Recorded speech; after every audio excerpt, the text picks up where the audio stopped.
Hello, everyone. Welcome to Barca News. It is January 10th, 2025, and La Liga are planning to appeal the registrations of Dani Olmo and Pau Victor. Also, another Barcelona member of the board of directors has resigned, this time a vice president. And finally, Barcelona have already initiated talks for the signing of Marcus Rashford. We have a lot to discuss, so let's begin.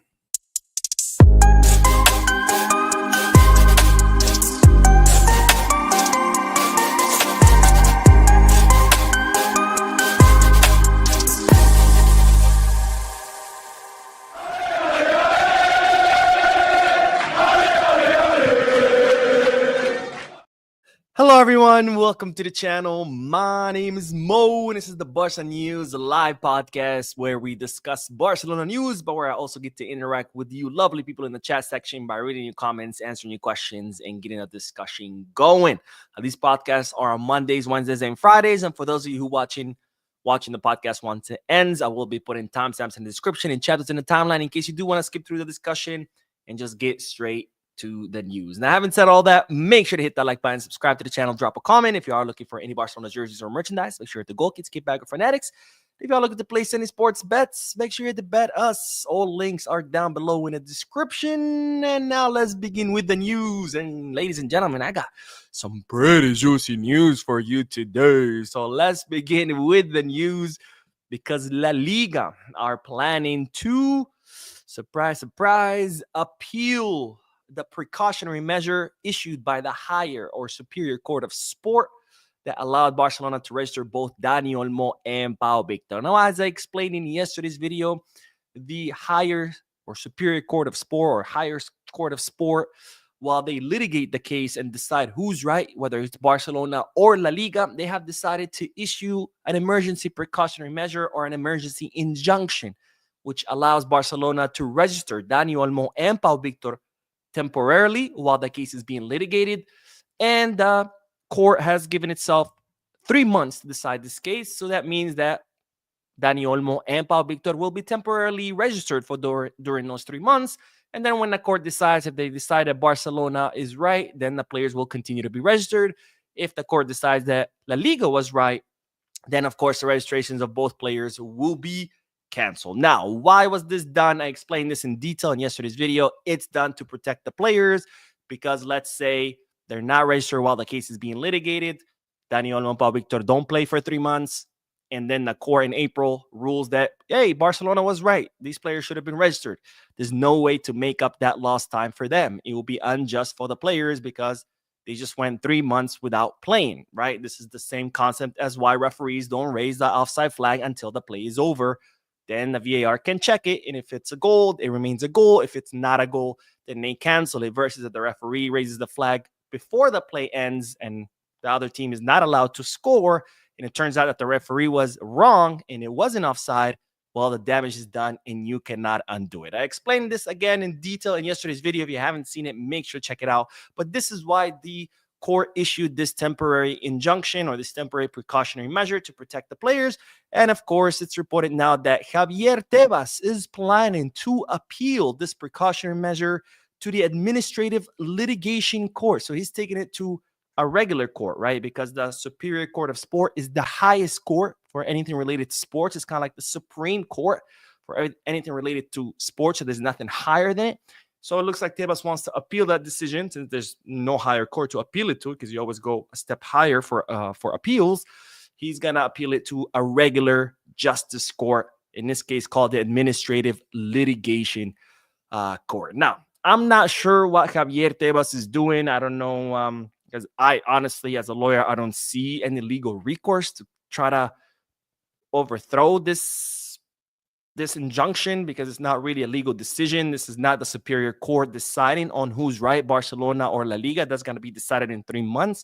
This is simply a temporary measure put in place in order to protect the players while the court comes up with a decision. Now, what I think is happening here is that this is Javier Tebas posturing. He's just posturing for to the other clubs, because as you know, before this whole fiasco started in the courts, Several clubs came forward, including Atletico Madrid, Athletic Club de Bilbao, Sevilla, saying that if La Liga registered Dani Olmo and Pau Victor, they would sue La Liga. Also, since this precautionary measure was issued, this emergency injunction was issued, several clubs have come forward, including Athletic Club de Bilbao, Atletico de Madrid, Valencia, Las Palmas, have all issued statements protesting this court's decision. So I think what Tebas is doing here, he is acquiescing to the pressure from these other leagues, and he's just posturing like, look at me, I'm the defender of you guys' rights. You guys don't like this, I don't either, so I'm gonna take it all the way, because I honestly don't see a legal recourse to get this injunction thrown out, but I guess you have to do things for show. Now, the funny thing about all these clubs coming together, threatening to sue, now issuing statements, being all mad, is that I have never seen La Liga clubs come together for anything.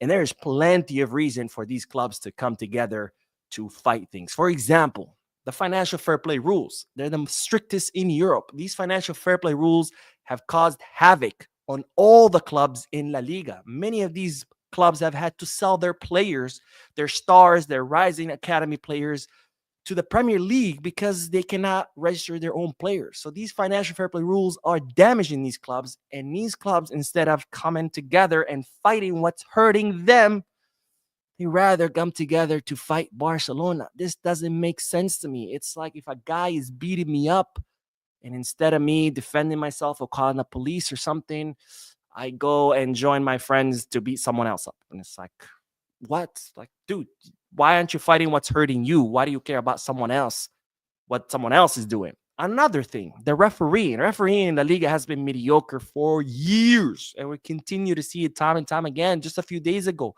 Vinicius Jr. being handed a 2-match ban after physically assaulting a player. And nobody says anything. So you pathetic clubs, you small-minded, pathetic loser clubs who are losing money every day because of these referee mistakes, because of the financial fair play, because La Liga is getting devalued, since all the stars are leaving La Liga because of the financial fair play, La Liga is slowly losing value. They're losing sponsors. They're losing TV viewership, right? And La Liga is getting devalued day after day. And these pathetic clubs, instead of coming together and saying, hey, Tebas, get your shit together, fix the refereeing, fix the financial fair play, prevent La Liga from losing value because they're all affected by this value. No. Let's team up and fight Barcelona. Not let's team up and fight what's hurting us. Let's team up and fight Barcelona, even though nothing that Barcelona does is affecting them. Absolutely pathetic clubs. Crabs in a barrel mentality, like I've said before. I feel pity for these people. But anyways, amidst this whole fiasco, today, ironically speaking, and it's perfect timing because remember, Athletic Club de Bilbao have been one of the most spoken groups as far as this precautionary measure. But today, Jean Gaspar made some pretty interesting statements, which ties into Athletic Club de Bilbao and shows their hypocrisy. Now, if you don't know who Jean Gaspar is, he's a former Barcelona president. He was also the vice president of the Royal Spanish Football Federation. Now, here's his statements. I'm just going to read them to you. You might not understand what he's talking about, but don't worry. I will explain afterwards. But today, during a podcast, this is what Jean Gaspar had to say. A few years ago, Athletic, referring to Athletic Club de Bilbao, was about to be relegated to the second division, and they weren't. I was the vice president of the Royal Spanish Football Federation, and I will take to my grave what happened. Now, pay attention to this, because thankfully, unlike Gaspar, I am going to tell you what happened. I'm not going to take that to my grave. Otherwise, what's the point of this channel? If I took everything I knew to the grave, every video would be, hello, guys, welcome to Barca News. Today, I have nothing to tell you because I'm taking it to the grave.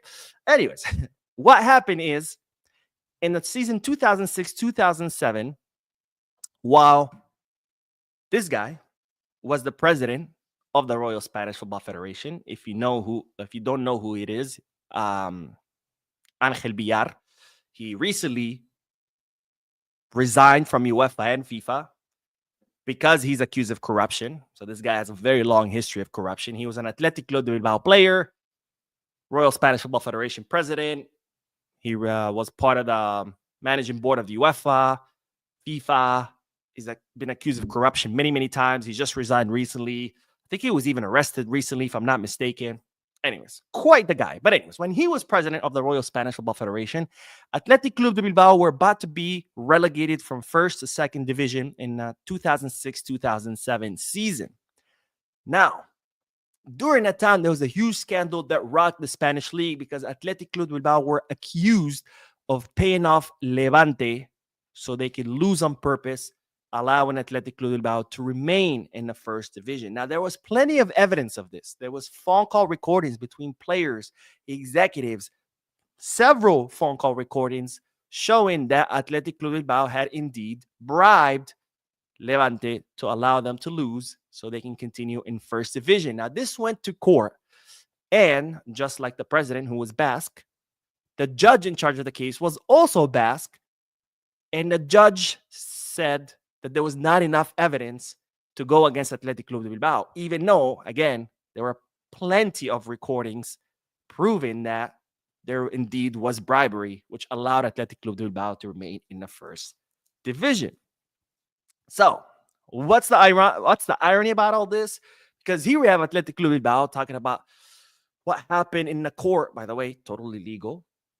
Apparently, following the law, a judge following the letter of the law, allowing Barcelona to temporarily register Olmo and Pau Victor under the letter of the law. So, following the letter of the law, according to Athletic Club de Bilbao, is damaging the Spanish league. But just today, Jean Gaspar comes out, doesn't say it directly, but pretty much hints that what happened in 2006-2007 did indeed happen, which was Athletic Club de Bilbao bribing players and teams to allow them to stay in first division. That doesn't hurt the sport. Following the law hurts the sport and the league, but committing actual crimes, actual felonies, bribery, that doesn't hurt the sport. Right, Athletic Club de Bilbao? That makes total sense. Man, the hypocrisy of these fucking clubs. It's amazing. But anyways, I don't want to make this segment any longer. Let's do the comment section, and then we will talk about the most recent vice president that just resigned today. And it's not looking good, ladies and gentlemen. It's not looking good. All right, let's see what everybody's saying. Fitzer says, why is La Liga appealing the registration? It's out of their hands, as you said, and they can't be sued by other clubs for it. So why are they so mad about it? I think other clubs are pressuring it. I think that's exactly what it is. I think they're posturing. They're like pretending, oh, look, oh, you guys are mad about it. Oh, me too. But I think deep down, Tebas wants Dani Olmo to be registered. Tebas very much knows that La Liga has been getting devalued every season because stars, immersion stars, good players are constantly leaving because all these clubs cannot register them thanks to his financial fair play. Even though, let's not forget, a lot of people forget the CVC deal, right? This was 3 years ago when Javier Tebas brought these CVC investment fund, and he promised everything to the clubs. They're like, look, sell your TV rights to the CVC fund for 50 years. In exchange, you're going to get money. And with this money, you're going to be able to sign players, improve your facilities. They all signed it. They all gave away their TV rights for 50 years, and nothing has improved. These clubs are still struggling with debt. These clubs are still struggling to register their players, and season after season, transfer market after transfer market, these clubs are losing their players to the Premier League, to Bundesliga, because they cannot afford their own players. And again, instead of coming together and going against Javier Tebas, it'd be like, you fucked us. You made us lose a huge portion of our revenue, which was the TV rights, promising us that we were going to do amazing, and now we're just as bad, if not worse than before. But this is how retarded these people are that run these clubs. They're being screwed, and instead of speaking out about who's screwing them, they're speaking about someone else that has nothing to do with who's screwing them. Mind-blowing. Mind-blowing. I've never seen such incompetence in my life. Let's see. Lanrid says, hi, Mo. We definitely need Gabi in this game, and Olmo can be our starting 9. It's time to start exploring other options. I would prefer Dani Olmo in the attacking midfield position than in the 9. I think he just He's just a better asset, filtering balls and making runs into the box from the second line than being the actual striker. You know. Anyways, Java the Hut says, I thought Araujo was different the way he talked about staying at Barca, his personality, and him being a good defender. It turns out he was another Fi. Hopefully, La Masia can produce another CB. Here's the thing with Araujo. I'm not mad at him for wanting to leave. That's, as an employee, that's your right? Because after all, we forget football players are just employees, right? They're employees. That's their career. They play football in exchange for money, just like any other job, right? Except they make shitload of money, but just like any job. So just like you have the right to leave your job for a better job or for a job that pays you better, same thing with Araujo, right? If he wants to leave, that's fine. He can leave. My problem with Araujo is that he's constantly talking about, I want to stay in Barca. Oh, Barca, Barca, Barca. And there he is negotiating. It's like, dude, if you want to leave, just say so. Just say, hey, I'm negotiating with other clubs and I want to leave. That's it. Stop, talking about you want to stay when that's what I don't like. I don't care about players leaving. That's their right to leave. Just be honest about it. That's all. That's my only problem with that whole thing. Emmanuel says, Mo, how are you doing, man? I'm so happy to be on your live today. Happy New Year to you, bro. Is there anything good for my team tonight? Happy New Year to you too, my friend. And I'm glad you can join us. I don't know if everything's going to be good, especially the next bit of news is definitely not going to be good. But maybe the last segment will be good. So I guess stay tuned because not everything is good news today. All right, so let's move to the next segment because, ladies and gentlemen, today we had a vice president of Barcelona resign, and his name is Juli Guiu. Now, if you don't know who Juli Guiu is, he is one of 4 vice presidents because Barcelona has 4 vice presidents, so he's one of 4 vice presidents. He held a key role in the day-to-day of Barcelona. So that's serious. And he was also in charge of marketing. And in his position, he was responsible of bringing many new sponsors to the club. Again, very important because, these new sponsors are forms of revenue. And in fact, he was key in bringing the Spotify deal to Barcelona, an incredibly lucrative deal. So in other words, very important person in a very important position. And well, today he announced his resignation. Now, the reason, of course, that was published by the club was personal reasons. He's resigning for personal reasons. But we know, there's always more behind that. And some reports have come out stating that, these personal reasons was pretty much a disagreement over the Nike deal. Now, it looks like Juli Guiu, when the Nike deal was being negotiated, he was part of the negotiation team. He did not agree with some of the terms of the contract with Nike. And because he didn't agree, instead of listening to him, what the club did was they sidelined him. They're like, okay, you don't agree, you're out. You're no longer negotiating with Nike. You're not going to touch the deal. Also, Juli Guiu was a huge voice in protesting Darren Dane's commission. If you don't know about who Darren Dane is, he is an agent. He's also a very close friend of Laporta. He's someone who's helped the club in the past. And there's been reports stating that Laporta paid him 50 million euros in commission for the Nike deal, just to act as a third party. And of course, Juli Guiu was very much against it, as every Barcelona fan should be. 50 million in a commission for a third party to help you close a deal with someone that you already had a deal with. This is not some foreign investor that Laporta didn't have any contacts with and was like, hey, man, I need you to help me put me in contact with someone at this company. No. This is Nike, someone we've been working with since 1999. 50 million. We paid Darren Dane 50 million. Let that sink in. So Juli Guiu was a big, someone who was against this too. And it looks like that's why he decided to resign. Now, this is bad. This is very, very bad because I think Juli Guiu is the 24th, if I'm not mistaken, maybe 22nd member of Joan Laporta's board to resign. And that's not good because we're seeing a pattern here where people are just abandoning the ship. And there has to be a reason for it. if we're talking about 1, 2, 3 resignations, that's normal, right? People resign their jobs all the time. They get better jobs or they get tired of what they're doing. We're talking about 24 resignations. That's incredibly, incredibly high, which signals that there's something seriously wrong behind closed doors that we are not being privy to. Plus, of course, it signals another problem, the 50 million euro commission to Darren Dane. And it looks like he was against the terms of the Nike, which also makes me doubt what's going on with the Nike deal that someone like Julie Gu, who is very knowledgeable of this whole sponsorship world, who brought us the Spotify deal, who brought us countless of other sponsorship, if he was against it, that means it tells me that something might be off in that Nike contract. And this is the problem because this board has lacked transparency since day one, right? Laporta, when he got the deal approved, he told us this Nike deal is the best deal in the history of football. Why? Because the figures are amazing. What are they? I can't tell you. It's confidential. So what am I supposed to do? Just believe you because you tell me it's the best? How about if I tell you guys, hey guys, I am the best attorney ever? How so? Trust me, I'm the best attorney ever. That's it. That's all you got to know. Oh, okay. Yeah, you definitely are.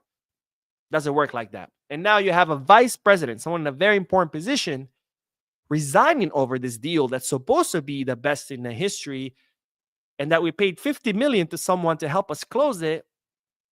That's red flags for me all over. And I know a lot of Barcelona fans have, for some reason, an incapability of holding people responsible. I don't know what it is. I once said jokingly that to be a Real Madrid player, you have to know how to dive. And I feel like to be a Barca fan, you have to be incapable of calling people's bullshit or of holding people accountable. Because we saw it with Xavi Hernandez, no matter how poorly the team did, people used to bend over backwards and do mental gymnastics, and it would work overtime just to justify his bad performance. Instead of just saying, he's not good enough. Look how easy. He's just not good enough. Look, it took me 2 seconds, right? And now we're seeing it with Laporta, right? No matter how many blunders Laporta does, Barca fans just seem to be incapable of saying, hey, look, what's going on here? And instead, again, they bend over backwards and they work harder at coming up with excuses than they do at their own jobs. And that's a problem. And that's a problem because we've already been down this road. And if we don't learn from our mistakes, we're bound to repeat them. Because under Bartomeu, we also saw a wave of people starting to resign because they didn't like what he did. But nobody said anything. We're seeing it with Laporta, and again, nobody's saying anything. Under Bartomeu, we knew about a lot of the bad things he was doing, like the failed signings, wasting money on high commissions. Hello, Darren Dane. And people didn't say anything because why? Because they were, oh, Bartomeu did good things, right? Bartomeu hired Luis Enrique. Bartomeu brought us Neymar and Suarez. Bartomeu brought us a Trebel. So because he did good things, we had to overlook the bad ones. And look where that got us. And now we're seeing the same exact pattern, right? People come on this channel all the time. Mo, you're a Real Madrid fan. Mo, you're a plastic fan. Laporta did a lot of great things. He did. And we're thankful to him. But that doesn't mean you get to overlook the bad things. It doesn't work like that. Just because you did good things doesn't justify the bad things.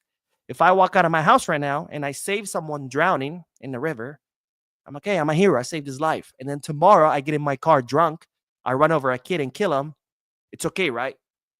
It's okay I killed someone because the day before I saved someone, right? They cancel each other out. That's the logic of Barcelona fans. Laporta did good things, so it's okay he's doing bad things now. It's not. It was the same argument with Bartomeu. Bartomeu was doing bad things, but it was okay because he had done good things. He had given us a Trebel. It was not good. He ended up destroying the club. And now we're starting to go down the same path, and Barcelona fans are doing the same exact thing, just incapable of holding Laporta accountable. And that's a problem because we already went down that path. Let's not go down this path again because we're seeing a pattern that's repeating itself. Failed signings under Bartomeu, many failed signings under Laporta. People fleeing Bartomeu's board, people are fleeing Laporta's board. Bartomeu paying humongous commissions and bonuses, Laporta starting to do the same thing. And we know how this story ends because we lived it. Let's not go down the same path. That's it. That's all I ask. Let's not look the other way because Laporta did good things. Let's speak out. That doesn't mean you're not a Barca fan. Because I also get a lot of those comments. Mo, you're not a Barca fan because you criticize Laporta. No, my friend, not criticizing someone who's mismanaging the club doesn't make you a true fan. It makes you an enabler. And being an enabler is worse than being a Real Madrid fan because at least Real Madrid fans are not hurting our club. As an enabler, you are because you're allowing someone to mismanage the club and damage it. The same club you claim to love, you're okay with someone mismanaging it and hurting it. That to me, that does not make any sense. After all, that's why Real Madrid fans at the Bernabeu used to chant Shabby stay, because they knew he was a bad coach. But according to some Barca fans, if you wanted Xabi to leave, you were a Madrid fan. But who has more common with Madrid fans? The ones who wanted Xabi to stay, just like Madrid fans wanted him to, or the people who were saying, let's get him out because he wasn't a good coach? Think about that. But anyways, let's get back to the chat section, and then we will talk about Marcus Rashford because Barcelona have initiated talks with the English player. All right, let's see. I put my glasses on because I'm an old man and I can't see without them. Emmanuel says, Mo, oh wait, that's the last one I did. My man Ross, how you doing, my friend? I haven't seen you in so long, so it's good to see you back. But Ross says, Salams Mo, long time, slowly recovering from my seasonal depression disorder, so I will start being more involved, buddy. Thanks for keeping us updated. Let's go Sunday. I'm glad to hear that you're feeling better, my friend. I hope you continue to recover, to continue feeling better. I'm glad you're back. It's good to see you in the comment section. I hope to see you more often. And again, I hope you continue recovering because we all missed you, man. We all missed your comments.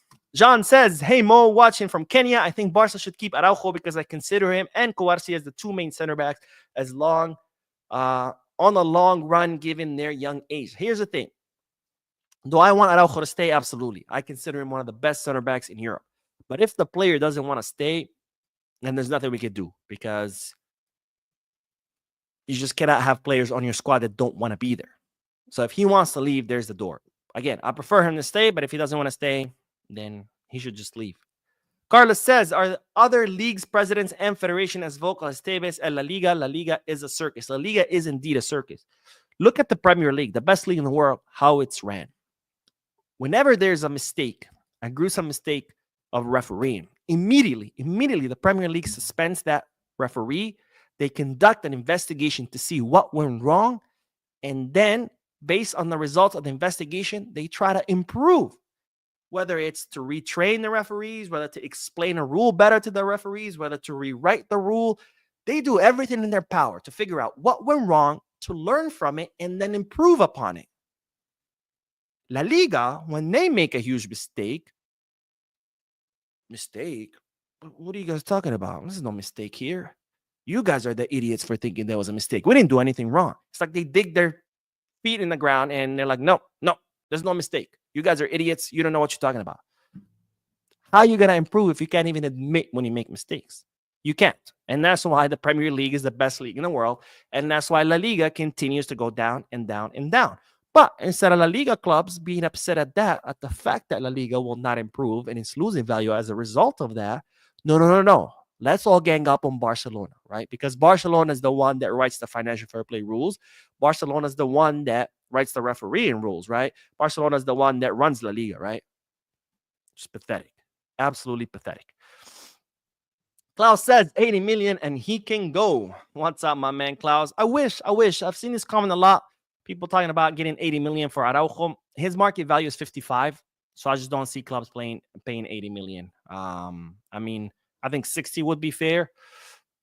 50 to 60 would be fair, but 80 million for a 55 million rated player, that's tough. And we do have a donation from Christian with the super sticker. Unfortunately, I cannot see the super sticker because StreamYard doesn't allow me to, but I will definitely go back, watch the live stream when it ends to see the super sticker. But thank you, my friend, for your donation. That's very, very, very generous of you. And with that, let's get back to the comment section. Not comment section, the news. What's wrong with me? It's been a long day. It's Friday. I want to sleep. I'm sleep deprived. But let's get back to the news because, ladies and gentlemen, Barcelona have initiated talks with Marcus Rashford to try to sign him during this winter transfer market. Now, as we know, Marcus Rashford is on the, blacklist of Manchester United, on the exit list, whatever the hell you want to call it, because Well, he has a lot of problems with his coach. He's had a lot of problems with many coaches before, too. He has discipline is not his strong suit. Let's put it that way. And as such, Manchester United are looking to get rid of him. They would prefer to get rid of him in the summer because, of course, they're going to look to cash out on him. But they're also open to get rid of him during this winter transfer market. Now, Marcus Rashford has been very clear. He wants to leave Man U. He's actually stated it out loud in his most recent interview. I covered it in one of the videos. He's looking to leave because Ruben Amorim is not looking to play him. He's tired of his shit. So as such, Marcus Rashford is also looking to leave, and he's made it very clear from day one, he prioritizes Barcelona. He would prefer to go to Barcelona. So that, of course, kind of sets up a perfect situation for Barcelona. You have a club that wants to get rid of their player. You have a player who wants to leave that club, and it happens that that player would like to come to yours. So as such, Deco has started negotiations or talks with Marcus Rashford and his representatives to bring him to Barcelona on loan. This is not a permanent signing. This is not a loan with an obligation to buy. This would be simply kind of like the Aubameyang situation, right? Where Aubameyang had problems with Arsenal. He too had problems with discipline. He too had fought with his coach. His coach didn't want anything to do with him. He didn't want anything to do with Arsenal. So Barcelona brought Aubameyang. And then he ended up shining the second half of the season. Of course, he ended up leaving because he wanted a 20 million euro salary. Barcelona couldn't afford that. Plus, Lewandowski was about to come to the club. Aubameyang kind of wanted to be, the starting nine. But anyways, so Barcelona are looking to bring Marcus Rashford, kind of like trying to repeat what happened with Alba.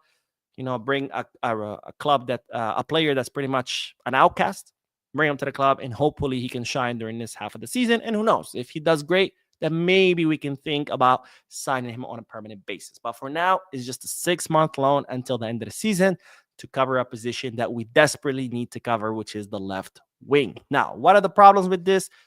The player's salary. Marcus Rashford has a high salary at Manchester United, a salary that Barcelona cannot afford. So if Rashford wants to come to Barcelona, two things have to happen. Either Man U are going to have to agree to cover part of the salary, or the player is going to have to be willing to let go of part of his salary in order for Barcelona to be able to afford it. The second problem is that there's other clubs offering him longer contracts. For example, AC Milan, they're looking to sign him on a permanent basis and give him a long contract. Barcelona are like, we only want you for 6 months. So that's something that the player is going to have to be okay with. He's going to have to think, do I want to go to Barcelona just for 6 months, or do I want to guarantee myself the next 3-4 years of my career with AC Milan by signing a long contract? So these are things that Marcus Rashford is going to have to consider. Is he willing to reduce his salary? Is he willing to accept only a 6-month contract? We'll have to wait and see. But just know that Barcelona are in talks with Marcus Rashford to bring him on loan during this winter. Now, what is my opinion about this whole thing? Look, I think Marcus Rashford is one of the most talented players in all of Europe. But of course, the problem is his discipline. He lacks discipline, and he lacks it badly. Now, I don't think a loan is bad. I think that's actually a good deal. I wouldn't sign him on a permanent basis because of his disciplinary problems. But I think a loan is a good solution, right? Bring him. Let's see how he does. If he does awful, then, oh, well, it's a loan. Bye. Thank you for coming. Or if he ends up killing it, then maybe we could look to sign him, right? So I don't think a loan is a bad deal. I would definitely not sign him on a permanent basis right now because, again, his disciplinary problems. But of course, I'm curious to hear you guys' thoughts. So let me know in the chat section or in the comment section if you're watching this after it ends. All right, let's see. Where did we leave off? Mickey says, guys, please like the live. About 229 watching and only 44 people has liked it. Thank you, my friend, for bringing that up. Yes, actually, it's now 261 people watching it. If each of you just take 2 seconds, not even 2 seconds, 1 second, because all you have to do is click 1 second. See? You guys just take 1 second, every single one of you, to hit the like button. That will be huge, because the more likes the video gets, the more likely the algorithm will prompt this video and show it to people who've never seen it. When you open YouTube and it says recommended, or there's a bunch of videos on your homepage, that's how it works, right? So if you want more people to watch this channel, please hit the like button. It's free, and it only takes a second. Let's see. Sanjok says, do you think for Araujo's about money, or he just doesn't want to play for Barca? Look for a newer challenge as he enters his prime year. I think it's part of it is money, because that's always been kind of like we've been hearing about the money problem since last year, I think. Yeah, last year for sure, because Araujo, last time he renewed, he knew the club's financial situation was bad, so he agreed to renew with a low salary. Kind of like, okay, I know you guys are going through bad times. I'll accept a low salary now, but when I renew later, I expect a high salary to make up for this low salary. And Barcelona said, okay. And when they sent him the renewal offer, they did offer him a much higher salary, but he wanted more. And Barcelona was like, sorry, like, we're offering you a lot more, just like we promised, but you want a lot more, and we cannot afford to give you a lot more. So I think a lot of it has to do with money. And plus, Araujo has probably seen how Cubarsí and Iñigo have pretty much cemented themselves and become, the starting center backs. And he's probably like, I don't know, man. I could go somewhere else, be a definitive starter, make more money versus stay here, earn less money, and have to fight for my starting spot. So I think it has to do with those two things. Babyface says Barca has to start conducting business like a serious club. If you manage to get a good fee of any player stalling on the contract, Barca must shift them rather than letting them leave for free. I agree that we do have to be more serious with our selling, but one thing that I've noticed a lot of people don't fail to understand is that Barcelona is not a selling club. And that's why a lot of the players that we sell, we usually end up, losing money, not losing money, but like selling them for less from what they're worth. And that's because Barcelona are not a selling club. That's not the business model of Barcelona. There are a lot of clubs where that's their business model, right? They sign players who are really young for very, very low fees. And they bring them to their club. They grow them, they groom them, they make them better players, and then boom, they sell them for profit, right? Um, Plenty of models like that. Barcelona's not that. If Barcelona sign a player, is because they want him to come to Barcelona, become a star, and remain a star, and use him until he's done being a star, and then be like, all right, thank you for your services, right? That's the idea of Barcelona, right? That's the idea of any big club. Real Madrid, Manchester City, Liverpool, Arsenal. All these clubs, when they sign players, they're not signing them thinking, I'm going to make them better and then sell them for profit. And they're like, no, I'm going to make them better and keep them for as long as they are better. And then when they start dipping, you get rid of them. And of course, when you start dipping, their value starts to dip too. So that's why you end up selling them for less or for free or whatever. But anyways, let's do the last bit of news, and then we will do more comments. All right, let's talk about Oscar Mingueza, since we mentioned Marcus Rashford. You're like, well, what's the connection? The connection is not that big of a connection. Marcus Rashford plays for Manchester United, who are in the Premier League, and Oscar Mingueza is one step away from joining the Premier League, because Aston Villa are very, very, very serious about signing him. They're in advanced negotiations with the player in order to pay his release clause, which is worth 20 million euros, and take him to England. Now, what's the news? Because I already told you about this. You're like, Mo, why are you repeating yourself? I already know that Aston Villa want Oscar Mingueza. The news is that Barcelona will spend this upcoming week to decide what to do with Oscar Mingueza. Because in the contract, on one hand, Barcelona have 50% of the rights of the player. So if Aston Villa pay the release clause of Oscar Mingueza, which is worth 20 million, Barcelona get 10 million. Now, on the other hand, Barcelona have a buyback clause, which they could activate. I think it's 8 to 10 million or something like that. Which if they activate, they would be able to buy the player. So the next week, Barcelona are going to study this, and they're going to have to figure out, do we want to activate the buyback clause and bring him to Barcelona? Or do we want to just let him go to Aston Villa and then cash in on half of his transfer value? Because after all, remember, Barcelona are not only trying to reinforce the left wing, they're also trying to reinforce the two fullback positions, because we don't have anyone to compete with Jules Koundé on the right and with Alejandro Balde on the left. So this could be a solution to that. You activate the buyback clause, you bring a player who has grown a lot these last 2 seasons, and then you have someone to compete with Koundé, or you let him go and get the 10 million. I personally am more inclined to letting him go to the Premier League and get the 10 million. I like Oscar Mingueza. I think he's been doing phenomenally well. But I don't know if I like him enough to pay money for him. If he wants to come back for free, I'm all for it. But I think I would rather him go to Aston Villa and we get our 10 million. Plus, in Aston Villa, most likely he's going to be a starter, And coming back to Barcelona, he's not. He's going to be Koundé's substitute. I don't know. I prefer to cash out on him. I want to hear you guys' thoughts. Let me know in the chat section or in the comment section if you're watching this when it ends. And with that, we wrap up the news. So let's do some comments and then we'll end the podcast. And then after that, there is another video because Barcelona always gives us a lot to talk about. All right, let's see. Where did we leave off? Uh, Brahim says, "Here you go. You got your like." Thank you, my friend. I appreciate it. SA says, "AC Milan or PSG Q homes for Rashford. Imagine him killing it. I can see him go Goku, even becoming the maddest attacker." Look, Rashford has everything that you need to be the maddest attacker. The problem is his discipline, right? And unfortunately, well, not unfortunately, but it's just reality is you need both. You need skills, you need discipline. You can't just depend on your skills, right? We've seen it time and time again. Joao Felix, one of the most talented players there are, and look at him. He just sucks. Not skill wise because he's very talented, but he's just his heart is not in it. He's not disciplined. He has no motivation. I don't know what it is, but he just does not seem to be able to exploit his talent. And we've seen that time and time again. And Rashford is one of those like players, which is unfortunate because again, extremely, extremely skilled. I know people like to call him Trashford as a joke or things like that, but there's a difference between performance and skill. And that's another thing I've noticed. A lot of people don't know how to differentiate, right? Skill is not the same as performance, right? Skill is your skill, how talented you are. And Rashford is incredibly talented. Performance is, well, how you perform. Are you exploiting all that talent or are you not, right?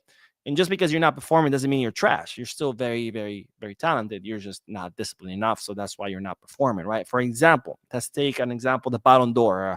When was it that Benzema won? 2021, 22, whatever year Benzema won. He won because he had the best performance out of all the players, right? Does that mean he was the most skilled? No. Messi was active that year and a million times better. Even Penaldo, much better than Benzema. But that year, he performed better than Messi and Benzema. Does that mean he's better? No. Messi and Penaldo are way more talented than Benzema, but that year he performed better, right? So it's very important to distinguish between performance and skill. And just because you're not performing doesn't mean, you're necessarily trash. You could still be very talented. You're just not performing. All right, let's see. Arshad said, La Liga against courts regarding Olmo. What is your take? I'm not sure what you're talking about. If you're talking about the precautionary measure, if you're talking about the actual case in front of the CSD, or if you're talking about La Liga's planned appeal, let me know, and I will gladly answer that question. And Raz says, Mingueza, we should keep as a backup right back. Isn't like in the top 5 right backs of La Liga, or am I wrong? I don't know. I say keep by. Yeah, I mean, he is up there. He is one of the best right backs. At least he was last season. But my preference would be to sell him. But I mean, if he comes to Barcelona, I'm not gonna be like, oh my God, what is Barcelona doing? Like, he will be welcome. Then Alex says, shout out from Hell on Earth, LA. Oof, my friend, you and everyone watching who's in LA, please stay safe. I've been watching the news. I've been seeing the images. It really is hell on earth. The fire is just absolutely awful. So please, guys, please be safe. I will be praying for all of you. It's pretty strong footage is that's coming out of LA. And Goody Man says, which goalkeeper do you want to start for El Clasico? Honestly, I prefer Szczesny because I don't know. When I saw him in that semifinal, he just gave me confidence. Like I was never worried. I was never like, oh crap, what's gonna happen? He just gave me confidence because he was confident, right? And when your goalkeeper is confident, it just automatically gives you confidence. Iñaki Peña, I don't think he's a terrible goalkeeper, but sometimes he doesn't exude that confidence. Sometimes he looks like he's not sure about his decision. Sometimes he looks a little bit nervous, hesitant. Szczesny, he looked like he was, I don't know, playing on the street with his buddies. He just like, no stress. He was just like, I got this, guys. Don't worry. Just go play. I got this.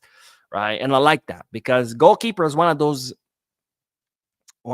rare positions where your goalkeeper has to have that killer mentality, that, the serial killer mentality, like very confident of himself, very, even to the point of arrogance, because a goalkeeper, you have to be very confident in your skills because there's no fucking up as a goalkeeper. If you fuck up, I don't know, if you're Lewandowski and you miss a shot, whatever, there'll be other shots. If you're Lamine Yamal and you lose the ball, whatever. Right behind you is Jules Koundé, maybe Marc Casado. Someone will cover for you, right? If you're Rafinha and you lose the ball, there's Alejandro Valde or Pedri to recover the ball. If you're the goalkeeper and you fuck up, that's it. It's a goal. So you have to have that just assassin-like mentality, and Chesney has it.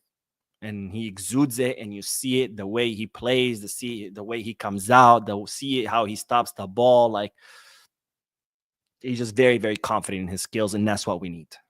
But anyways, that is it. That is it, ladies and gentlemen.